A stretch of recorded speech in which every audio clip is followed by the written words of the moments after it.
This episode is sponsored by Girls Can Crate. Girls Can Crate is a unique subscription box inspiring girls to believe that they can be and do anything. How do they do it? Like us, Girls Can Crate believes that real women make the best heroes. And every month they deliver them to your doorstep.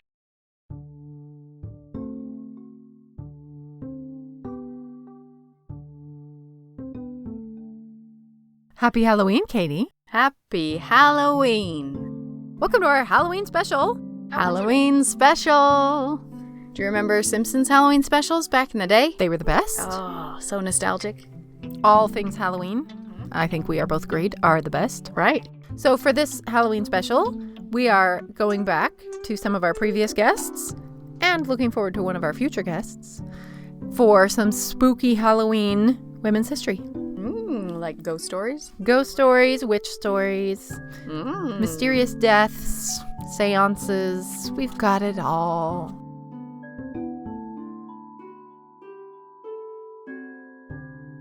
I'm Olivia Mickle.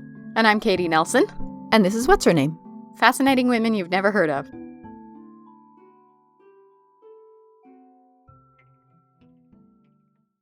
So first, we head to Lancashire for one of the most famous witch stories in history. The Pendle Witches. Mm-hmm. Do you know about the Pendle Witches? I do indeed. Oh, man. But tell me. For this story, we go to Mary Sharratt from our episode on Alma Mahler. Alma Mahler, yeah. She's a brilliant historical novelist who is focused on bringing historical women back to life and giving their voices back. Who boy does she succeed in this novel, Daughters of the Witching Hill. I loved this book. Most of my study of witch trials has focused on America and on Germany, so I didn't know very much about this. But the thing that I loved the most about her take on this is that you see this story through the eyes of the women who are accused. So you are, and so it's very humanized, and she walks this perfect line of letting the readers decide what's going on. Cool. In 1612, in one of the most meticulously documented witch trials in English history, 7 women and 2 men from the Pendle region were hanged as witches, condemned by so-called evidence provided by a 9-year-old girl and her brother, who probably suffered from learning difficulties. I'm American, as you know. I was born in Minnesota. And in 2002, I moved to the Pendle region in Lancashire in northern England. And this is a very rugged Pennine landscape that borders the West Yorkshire Dales. And it's very kind of windswept. There's all this beautiful moorland. And my study window looks out on Pendle Hill. It's famous throughout the world as the place where George Fox received his ecstatic vision that moved him to found the Quaker religion in 1652. But Pendle Hill is also steeped in legends of the Pendle Witches. So I moved to this region knowing nothing about the Pendle Witches, but they are everywhere. Can't look anywhere without seeing some kind of image of a witch. They even have a whole fleet of local buses with witches on broomsticks on each bus, and each bus is named after one of the Pendle Witches. It's amazing. I just thought they were part of the local folklore, like fairy tale figures. But then I read their history and I was blown away because it's very, very sad. These women and men were real and they died because of other people's ignorance. So the Pendle witch trials ended with 10 people being hanged for the crime of witchcraft. The women who were regarded as sort of the head witches of what the officials saw as this coven were known as Old Demdike and Chaddocks. And their families were sort of competing dynasties of cunning folk, of practitioners of white magic, or, according to the government, black magic, against the people of Pendle in Lancashire. At least for me, and especially in the way that we talk about it in America, the way that we frame witch trials are that these women were either completely innocent and the victims of just hysteria, random hysteria, or maybe they were weird, right? They were mentally ill, or they were foreigners, or there was something about them that made people not trust them, but that they were not doing any witchcraft, of course. Right. And here, it's much more complicated. Many of these people are occupying this middle space of being a blesser or a healer, and that was a perfectly acceptable job. That for many people, this is a way to make a living. Yeah. It's not seen as witchcraft. It's seen as religious. Yeah. But if you don't succeed in saving the child or the animal, Yep. how easy it is for people to accuse you and slide into, oh, now you're a bad witch. Yeah. It makes it much more complicated where these women land now under these new rules, and especially in terms of the magistrates actively hunting for witches that King James says are everywhere. Yeah. Well, that's who you're going to look at first, of course. It was a widow who lived in a place called Malkin Tower with her widowed daughter named Elizabeth and her 3 grandchildren, Alison, Janet, and Jamie. And they were very poor. Without the cunning craft, they would be reduced to begging or doing day labor and so forth. So they were at the bottom of the social totem pole. And yet, because she had these powers, these charms, people, before they arrested her anyway, they respected her and they called on her to heal their cattle and their children. Her granddaughter, though, was a teenager at the time she came to trial, Alison. She was the first to be accused of witchcraft and the last to stand trial. What really moved me was when she was giving testimony just the day before she was hanged for witchcraft. Her last recorded words were this passionate vindication of her grandmother's powers as a cunning woman and healer. And that was just so moving to me. There have been other books written about them. Most of them have really demonized these people or kind of like done for the kind of schlocky horror movie treatment of them. I really wanted it to tell it from their point of view, to present them as cunning women, as heroines, and give them what their world denied them, their own voice, their own story.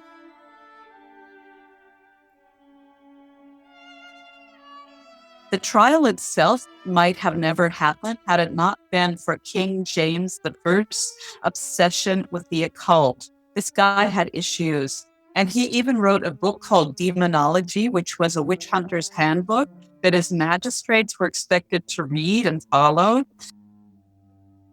This is the 17th century. This is England. This is the Reformation. So we're very much in Margaret Clitheroe territory, but we're later. We are under James, who is not a fan of the Catholics. Right. And is sure determined to remove them from his country. He was motivated by Guy Fawkes and his conspirators attempting to blow up the entire House of Parliament and with everyone in it and the whole royal that family. Would probably make you a little mad. Yeah. So Guy Fawkes and the whole 5th of November gunpowder plot kind of triggered this whole wave of anti-Catholic sentiment all across England, almost bordering on mob violence that nobody could control anymore. That leads into what I hadn't realized, how tied together in England Catholicism and witchcraft are. Oh. And that it seems to be an almost interchangeable charge. Mm-hmm. Many of the things which are being branded as witchcraft are really just hanging on to Catholicism. If you are saying the prayers that you're not allowed to say anymore, if you are heard saying the Pater Noster over an animal or something, that this can immediately be branded as witchcraft.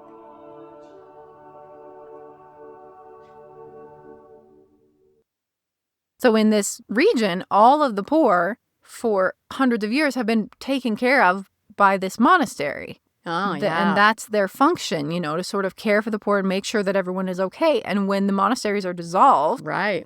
There that's goes just the safety gone. net. There's no safety net, and all of the social contracts are upended. Mm-hmm. And so many more women are pulled into this kind of a job trying to navigate this middle space of white magic at the same moment when this becomes incredibly dangerous. Yeah, I wrote a previous book about Hildegard of Bingen, the 12th century abbess. And I think if she, with all her visionary experiences, had been living in this time, she would have been burned as a witch. Completely zero tolerance for mysticism. I had that exact thought while I was reading it. I was reading your book and listening to some Hildegard von Bingen going, oh boy, she would not have fared well in this time.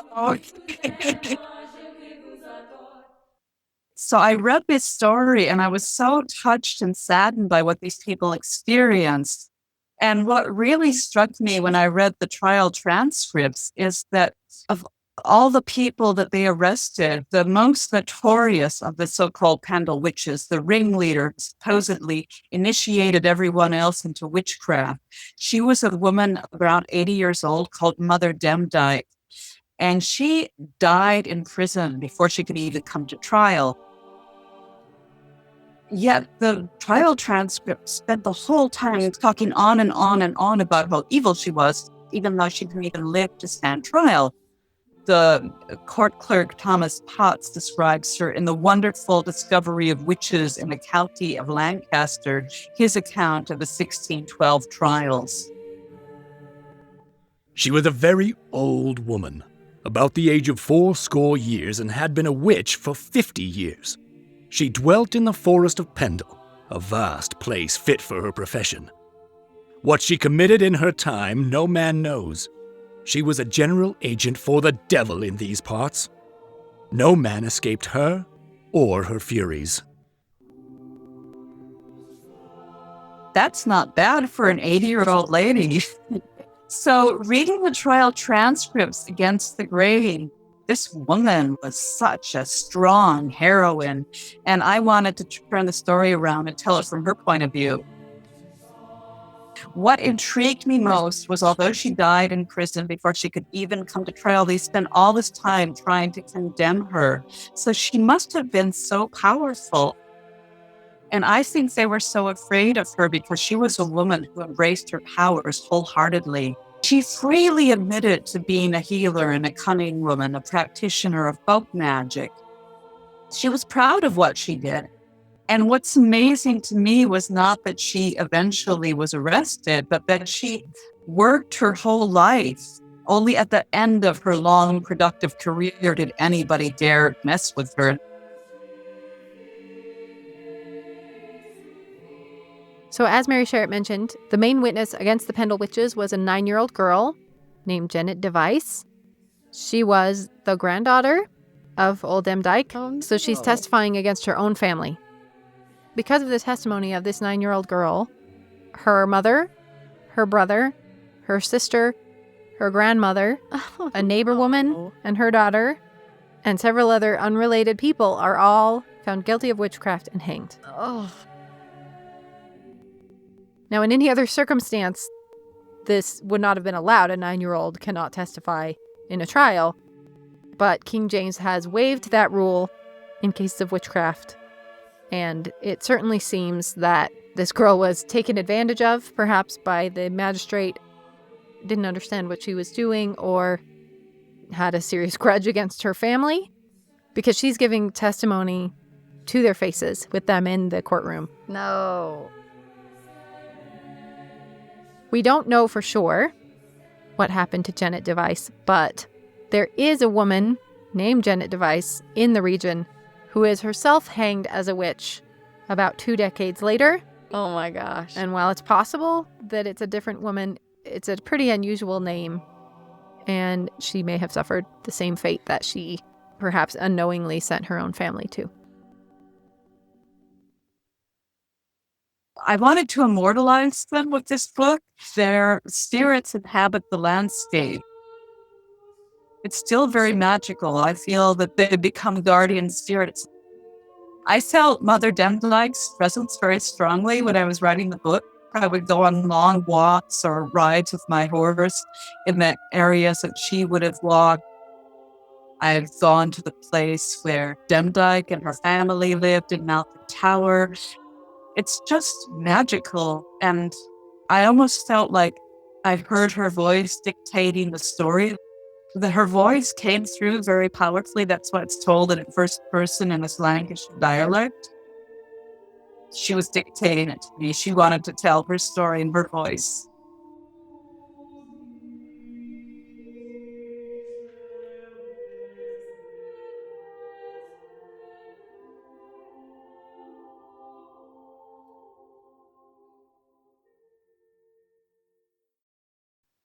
Next, we head back to episode 2.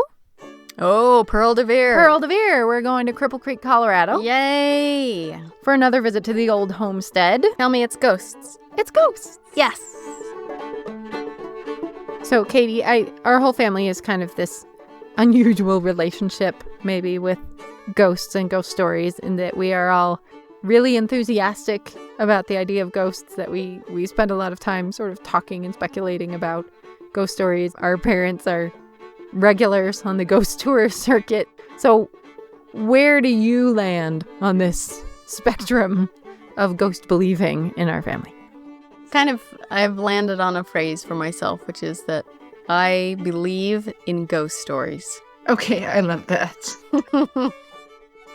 We may remember from episode 2 that our guest Charlotte Baumgartner is fairly positive that Pearl and many of the girls at Pearl's famous parlor house are still there. Mm-hmm. But first, just a reminder of who Pearl is, in case some of our listeners have not yet heard that episode. We recommend it. Yes. Pearl de Vere was one of the most famous and most successful madams in the American West. In Cripple Creek, Colorado, at 10,000 feet, she ran what I believe to be the most genius marketing campaign for a brothel in human history. She came up with amazing new ways to grant herself power in a society that gives women almost no power. So this was in the late 1800s. Late 1800s. Mm-hmm. The gold rush almost everywhere is kind of dying out, and it's just getting started in Cripple Creek. Well, she's kind of elusive. She hasn't given us all of her secrets. She came to Denver first and was a prostitute in Denver. She's recorded to be in Denver under the name of Mrs. Ed Martin. I believe that's because when a woman moved to a new town with a baby, she said she was a widow and called herself Mrs. something. Right. But I don't know much else about her, unfortunately, other than I love her. She still is a presence in this house. She tells me things once in a while. But other than that, I just know that she was very beautiful, very loving, and very giving.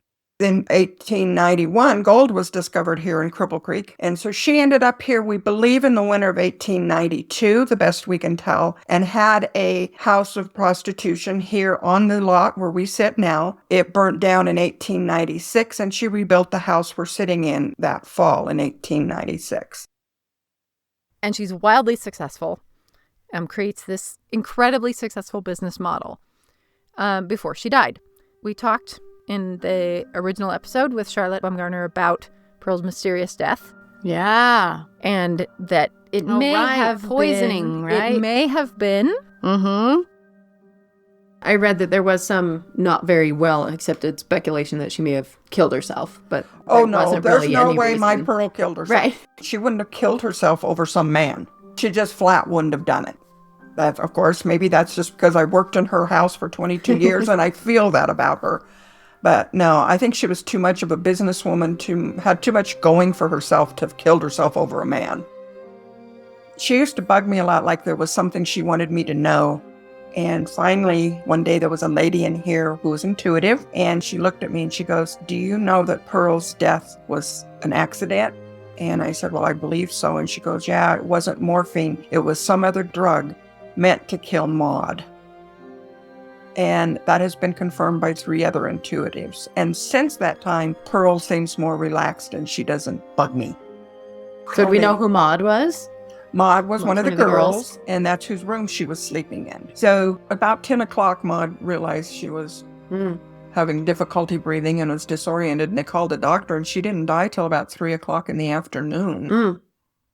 it's very logical that, because all the girls, even women, good women, or as they called themselves, used morphine almost daily because it was a controlled substance back then.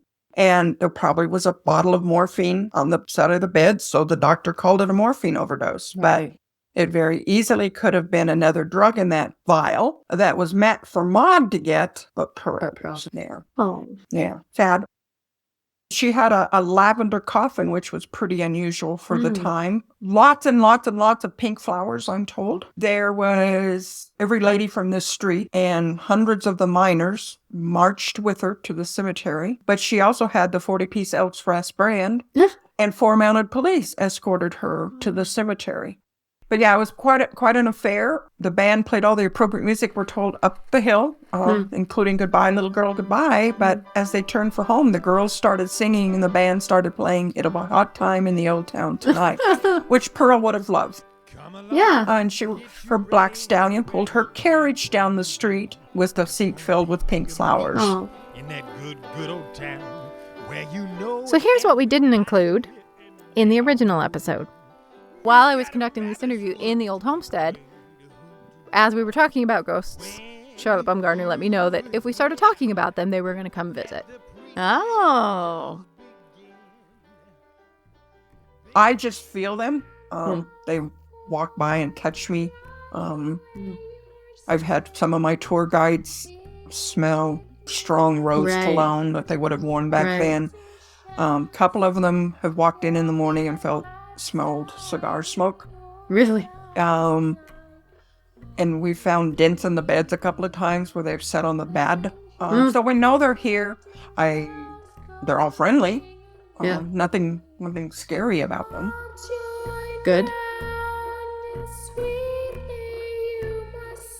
I believe Pearl is here. Like I said, she used to bug me a lot. I don't feel her near as much as I used to, but about a year ago, I said, Pearl, you got to give me a sign. Are you still here or not? And the clock over your corner chimed 6 times, and it hasn't wound in 30 years. So, and I said, okay, Pearl, I know you're here, and that's all that matters. So, yeah.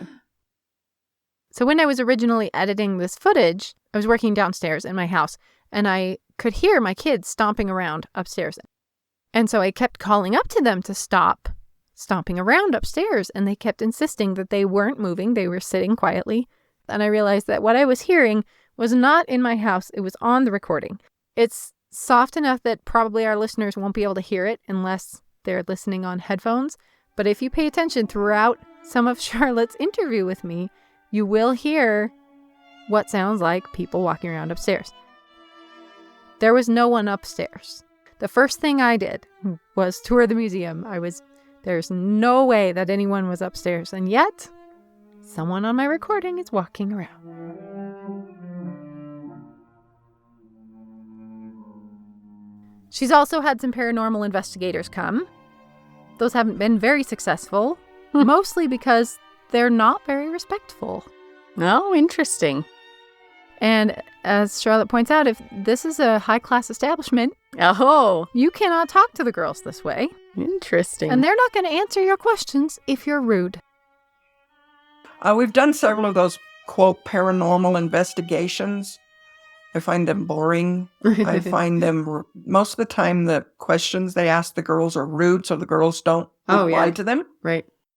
I was here one night with one of those paranormals, and we did get some response from somebody telling us she was 16 and happy. So, but most of the time they don't get much because they ask them rude questions. You know. Yeah. You need to be polite. Yeah, you got to be polite to them. They're not going to pass their application if they're asking rude questions. And of course, there is the cook. Pearl had a famous cook. This cook was not a fan of men. I can't imagine why. Working in a parlor house might give you a negative view of men. And apparently she continues to not like men. Mary the cook is here. She doesn't like men. And if you're here about supper time, she gets pretty feisty. She doesn't get mean, but she just tries to shoo you out.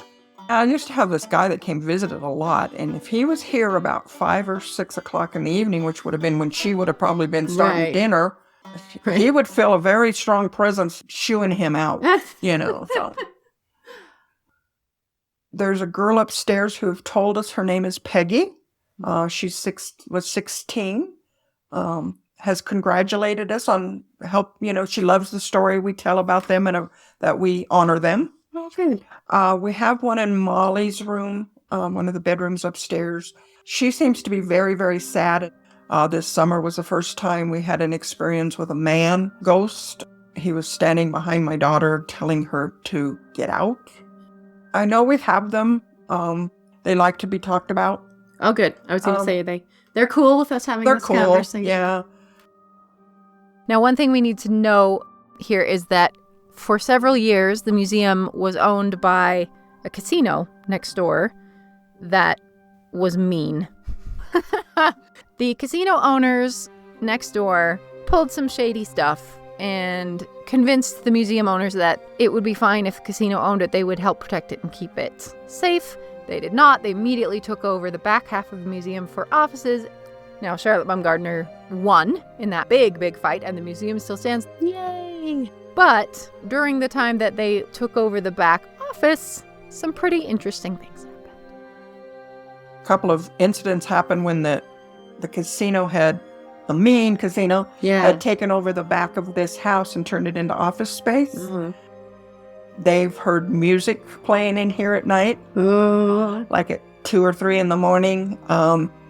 The one girl said they often had stuff thrown off their desk back there. But of course, that was probably Mary because they were in her area.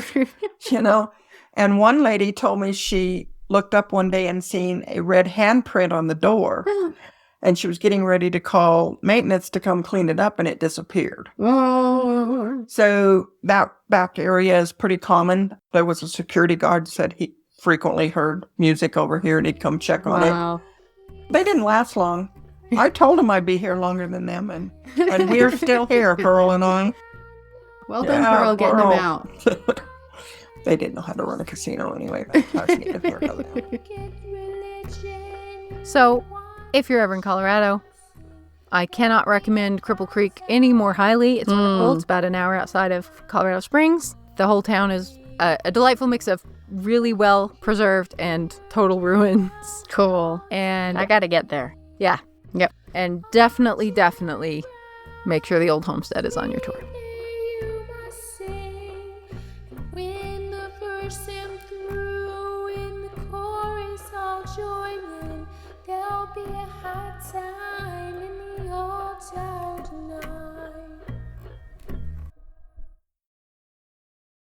Next up, we go back to magician, mentalist, and anthropologist Paul Draper. Yay.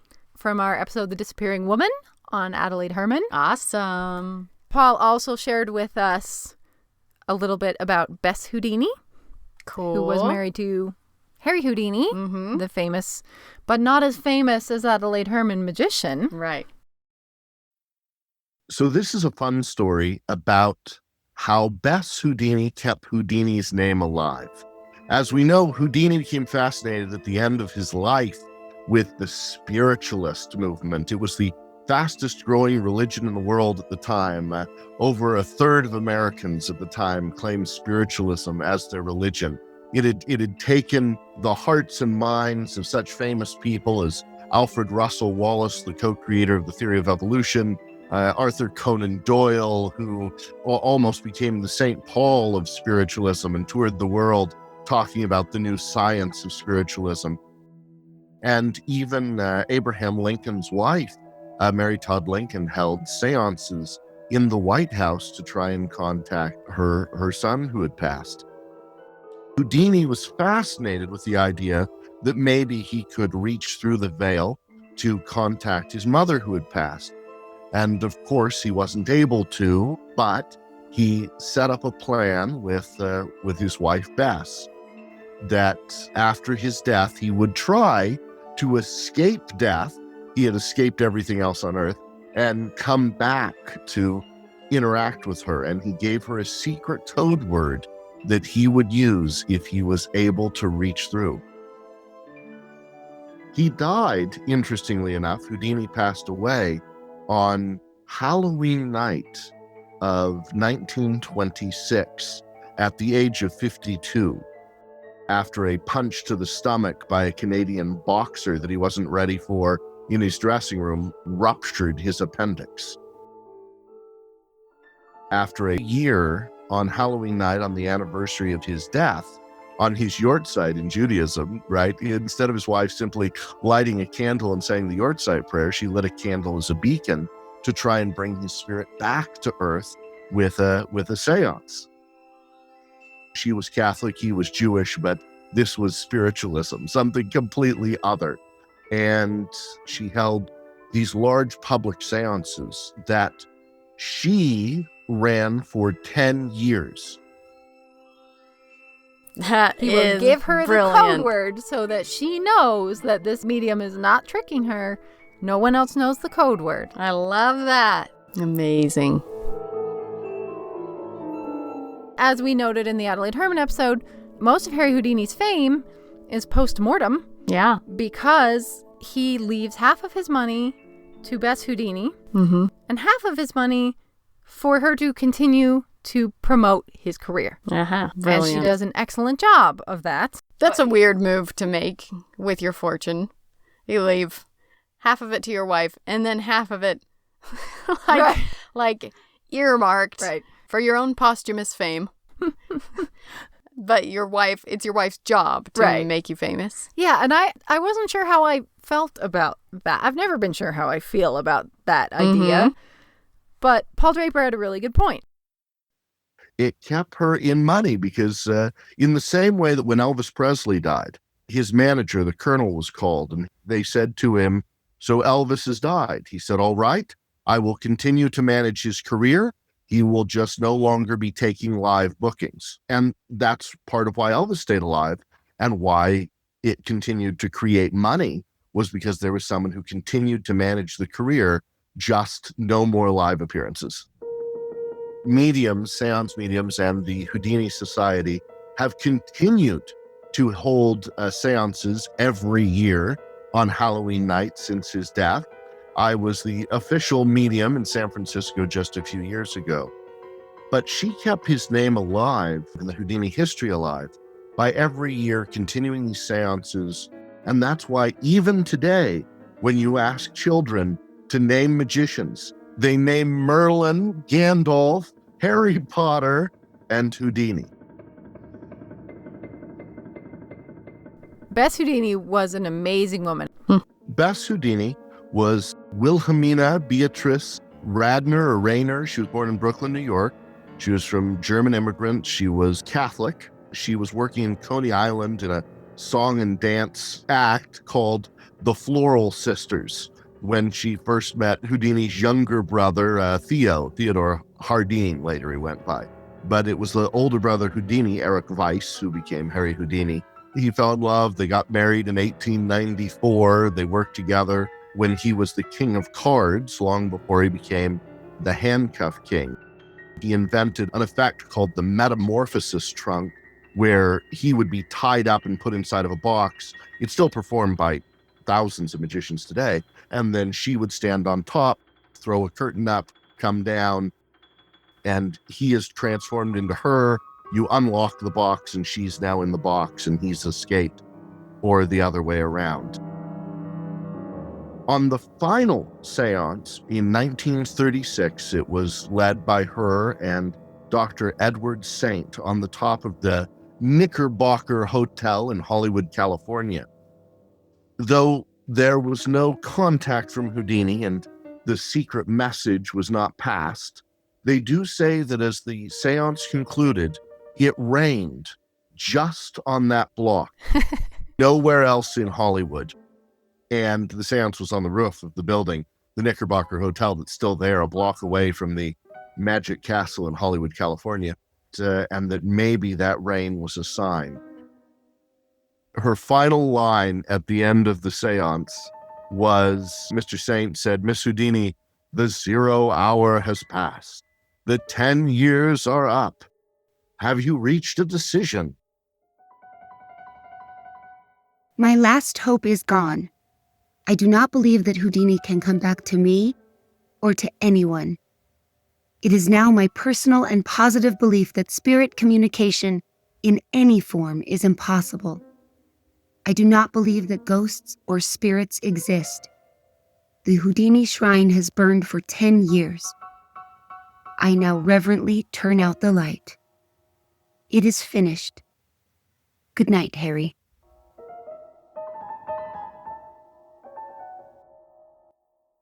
That reminds me of Adelaide Herman, too. Like, that is a genius way to shut down spiritualism. You know, like, expose it slowly, gently over the course of 10 years. Yeah. Say, here you go, everyone. I was in it with you, but if it's anyone clear could have now. done it. Yep. And she gives them 10 years to work their wean way. themselves off. Yeah. Yeah, that's true. Interesting. After Houdini died, she opened a tea house in York. She had a vaudeville act that she performed in and produced for a while. She worked with her manager, Edward Saint, who did these seances with her. They conducted the final seance. She eventually died of a heart attack in Needles, California. Her family would not let her be interned with her husband at the Jewish cemetery. Instead, she's interned at the Gate of Heaven Cemetery in Hawthorne, New York. So after all of that, even after her death, they continued to be separated, buried in separate cemeteries. But she did succeed spectacularly in her goal of keeping Houdini's legacy alive. We do have one more connection to talk about. So here's my funny connection to Houdini. Houdini died at the age of 52, like there are 52 cards in a deck of cards, on Halloween night of 1926. 52 years later, in 1978, I was born on Halloween night. At 52 years old, I'll start to worry. Yeah. Wow! So it's got to mean something. Right. Reincarnated? Maybe he's Houdini. Mm-hmm. I don't know. Did he say he wasn't? He didn't deny it. Mm-hmm. Okay. I'm just saying. Mm-hmm.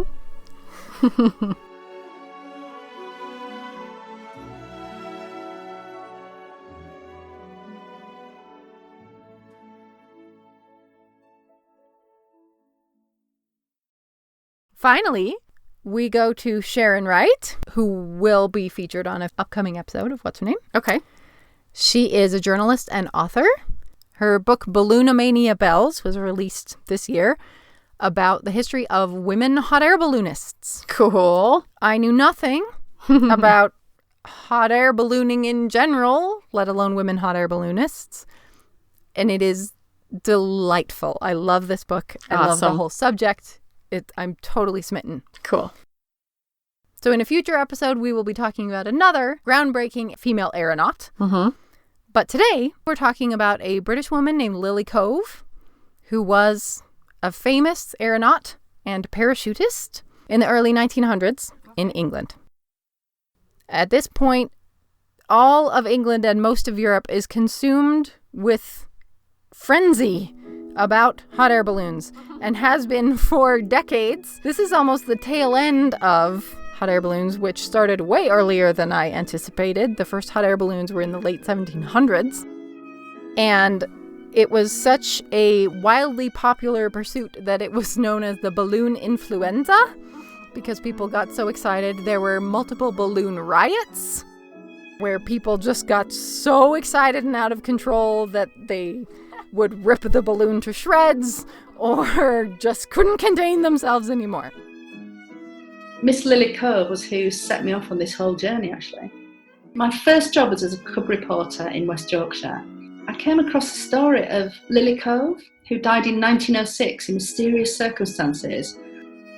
And she's featured in this book, but Sharon Wright has also very kindly allowed us to use some clips here from a play that she wrote called Friller, which was performed 2 years ago Cool. in Pondon Hall, and we're going to talk about the significance of that in a minute.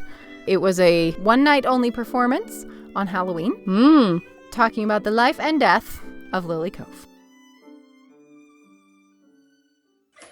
Introducing Old Blight's most famous lady parachutist. Roll up, roll up, see her breathtaking leap from a hot air balloon, gasp at her frilly bloomers that had them hopped under the collar in the House of Commons, no less. The great and the good debating her naughty knickers. Lily Cove established her territory in this field of female aeronauts with two things. She was famous for ripping off her skirt before ascending. Whoa. And ascending in her bloomers. What? Thus the name of the play Friller, the frills of her bloomers Ta-da. before ascending. Wow. Well, why? Because you can't wear a skirt if you're going to parachute. Oh, no, you couldn't. It would just catch the air and I mean, fill the other up and- women did. So I think it was just because she wanted to wear bloomers and Oh, it was okay. a good gimmick. Also, unlike most of the other aeronauts, male or female, she would not ascend in a basket. She would ascend hanging onto a trapeze under a hot air balloon. Wait, really? Like hanging on by her hands? I think strapped in into Oh, a okay. rig, maybe with a rig hanging her. There's a photograph of her Cool. dangling under a hot air balloon on a trapeze. I just remembered, Hundreds though, of feet in the air. that this is the Halloween special. Yes. So, Yes. isn't as delightful as You I think might it is guess right that this is not going to be a happy now. Oh, ending. no. She did many successful Uh-oh. ascents and descents. Uh-huh. And then Oh. one unsuccessful. No. And no one can really explain what happened. Oh, no. Everything was going as normal. She detached herself and began her descent with her parachute, Uh-huh. with a crowd of thousands watching. And somehow became detached from her parachute. No. And fell to her death No. in the football field Oh. of Pondon Hall, Oh, no. which is, some of our listeners are probably going, because Pondon Hall inspired Wuthering Heights. Oh. This is Bronte territory, Oh, my gosh. and Emily was living in the town next door when she wrote Wuthering Heights, and Pondon Hall is Wuthering Heights. Wow. So, real and fictional tragic things happening here at Pondon Hall. Lily died in 1906 in mysterious circumstances at the Haworth Gala. Haworth is where the Bronte sisters lived, so this would have been several decades after, but still within living memory. And she was lovely and feisty, people loved her, and she was a good old girl, and she was talking up everybody in the bar and before, and she went up, and then she came apart from her parachute and she crashed to earth. It made headlines around the world. It was a leader in the New York Times. She crashed to her death in the field, was found with her eyes open and seeming still alive but unresponsive, and died. They moved her to the hotel she died and had broken most of her bones. Ugh. Now, what happened? How do you suddenly just become detached from your parachute? Mm-hmm. So maybe we'll let Lily tell us. Or at least Lily, as played by Charlotte Knowles in the play Friller. Let me tell you about the beginning first. So, me and the governor, we talked to the road. Fred was my teacher and I was his pupil, learning to be an aeronaut. Think on that, an aeronaut. Not some freezing flower seller or skivvy to the knobs. Oh, just me and the wind in the air, nothing like it. Not ever. Thoroughly modern, really. Quite turn their heads. Folk could come from miles around to see her. The famous Miss Lily Cole, Leaping Lily, the lady parachutist, the daring balloonist in bloom, as they said. Here, at our gala, like a daring angel she were, in her pretty bloomers and gold hair flying. And then she was wriggling about, and then her parachute came off, and then we all screamed. The official verdict is that this is an accidental death. It is possible that this was a murder. It is possible that a jealous former suitor disconnected the parachute before she went up. Either she detached the parachute herself, or someone detached it before she jumped. There were rumors at the time, and it is still a plausible theory, that this former suitor or the family of the former suitor may have taken care of her. But that's extreme. It is extreme. But it's extreme length. Clever way to get rid of... I guess so. I mean, the death toll, I am sorry to tell you, for aeronauts is extremely high. This is still a very experimental field. Wow. There was talk about young Charlie Bell being smitten by Lily, and him the miller and his son and his candle brewing. So Lily could have fallen for him, just like they say, and his family weren't about to have him marrying a showgirl. Or maybe old bid maid over there were mad with jealousy. Or maybe her poor heart were broken, and she couldn't go on. She never could tell us what had happened, and it made no sense. But we couldn't fathom it. Her young bones were smashed, her blue eyes flung open and blind with shock, as she breathed her last breath in poor Gavin's arms. That pond and field was my deathbed. What Sharon Wright believes happened is probably that the wind was blowing her too fast and too far toward the reservoir at Scartop. And she did have an extreme fear of water and drowning. And if she believed that she was going to be blown into the reservoir and drown, she may have panicked and detached, or decided that she would rather fall and die than drown and die. Yeah. And just detached herself and crashed behind Pondon Hall. What did it for me was fear. Blessed, terrified of water I was. Couldn't learn how to swim. So when I thought I was going to land, splash in that pond and reservoir, well, panicked.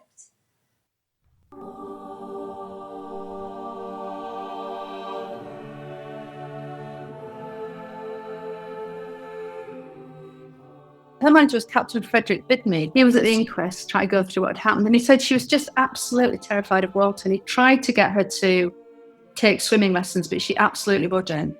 And he thinks that when she's coming down, there's pond and reservoir just outside, and she saw pond and reservoir, totally panicked, thought she was going to hit the water. And who knows, in a panicking mind, she unhooked herself. So she obviously thought, I can hang on, and then I'll be able to get free if I hit the water. But she wouldn't have hit the water if she'd kept going, I think. That's really sad. It is awful, but the play is delightful and was performed in Pondon Hall for an audience of 20 people only inside the hall, with Lily telling her own story. On Halloween? On Halloween. Awesome. In 2016. And at the end of the play, the owners of Pondon Hall arranged to have a lighted hot air balloon set off outside the house in Lily's memory. Cool. She was laid out in her hotel room in the nearby village, and hundreds attended her funeral. It was a major mourning event. She was a crowd favorite.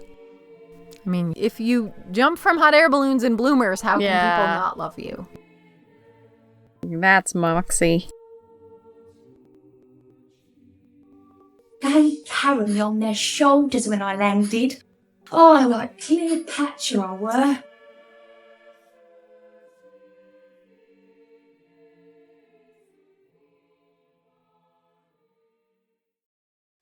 Huge thanks to our guests Paul Draper, Sharon Wright, Charlotte Baumgartner, and Mary Sharratt. To Charlotte Knowles and Tracy Knowles, who played Lily Cove and Jane O'Pondon in Thriller. And to our voice artists, Dena Brady as Beth Houdini and Thaddeus Weiland as Thomas Potts. And thank you this month to our Patreon supporter, Leanne Christiansen. If you'd like to learn more about any of the women featured in this episode, about our guests, and find pictures, video, links to books, and lots of fascinating information on our website, What'sHerNamePodcast.com. Check out the great prizes and thank yous we have for our patrons, or look at our new Women's History trading cards or the cross-stitch patterns available for every woman we've featured, including new patterns for each of the women profiled in today's episode. There's just enough time to stitch the Pendle Witches for Halloween. Music for this episode was provided by the Weber State University Choirs and Orchestra, Amanda Setlick-Wilson, Emmalou Deemer, Jeremy Dittis, Maria Jeffers, and the College Conservatory of Music at the University of Cincinnati, Mei Segura Wong, Peak Duo, the MIT Choirs and Symphony Orchestra, Garrick and Anna Dunford Meekum, Jeff Kuno, Solis Camerata, The New Hot Five, Half Pelican, and Daniel Henderson. You can also follow us on Instagram, Twitter, and Facebook, where we post lots of photos each week. Our theme song was composed and performed by Daniel Foster Smith. What's Her Name is produced by Olivia Mickle and Katie Nelson, and this episode was edited by Olivia Mickle.